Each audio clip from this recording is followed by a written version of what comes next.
Happy New Year! It's 2022. This is the Laughing Libertarian Show, and I'm your host, Alan McFarland.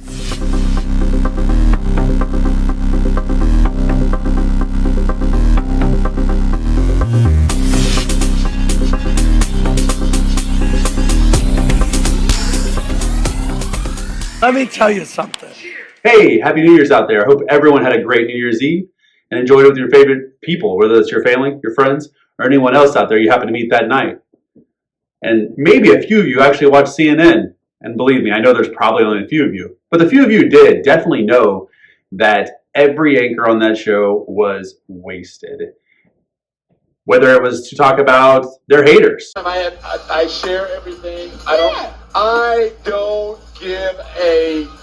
Or even maybe to forget all of their coworkers they happened to lose last year. So, sayonara, sucker. Wow. 2022. You really can't blame CNN for keeping the alcohol flowing because, honestly, as long as you have alcohol flowing, you can card people. And we both know that if you have pedophiles on the set, you should probably be able to keep the children out. Hey, kid, get in my van and I'll give you some candy. Okay.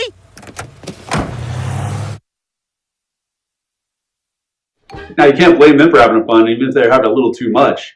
But everybody has fun on New Year's Eve. Just ask AOC, who left her masked up, mandated New York City to head on down to Miami to dance around and have meals with her boyfriend, maskless among everyone.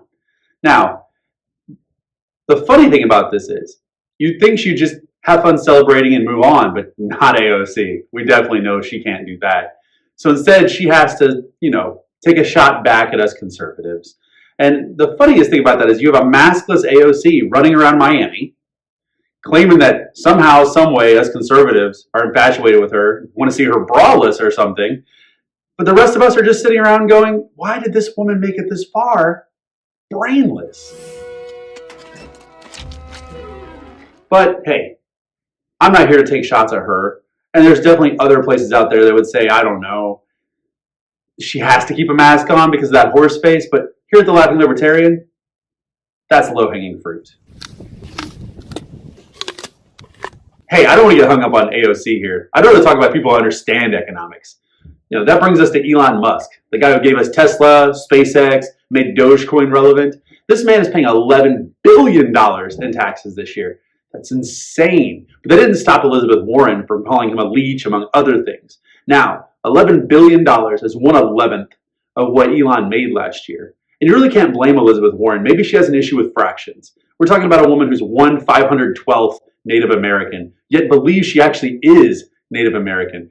And so, what does that tell us? It tells us Jim Crow is still alive and strong here in America.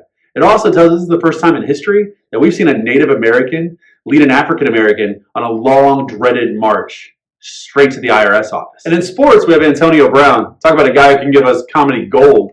Took off his jersey, he took off his other equipment and threw it into the crowd. I mean, just to walk off a job? We're talking about a guy who has a sexual misconduct allegation that was paid off, along with another sexual issue that got paid off. And now we look at this, where if he would have made a couple more catches, had a touchdown, and a couple more yards to boot, he's looking at $1 million. It seems like every time this man takes off his shirt, he loses money. And believe me, man, it's winter, you're unemployed, you should probably dress in layers. What is it? What is it? Oh. What is it? I can't put my arms out. In other news, Putin placed 100,000 troops in the Ukrainian border, and Biden had two ideas to combat this. Either arm the Ukrainians, which is laughable, or levy economic sanctions on Russia. I don't know what happened there, but Putin decided to take 10,000 troops off the border, which tells us that he, like the Taliban, understands that they hang out long enough, they can walk away with US-grade weapons. Or, with our stagnant economy and our deflated dollar, our money is only worth about 10,000 troops. So what that tells us is Biden and his stagnant economy, on a global scale, when he makes his threats, doesn't really put a horse in the race, regardless of how many people believe that she's in Florida vacationing as we speak.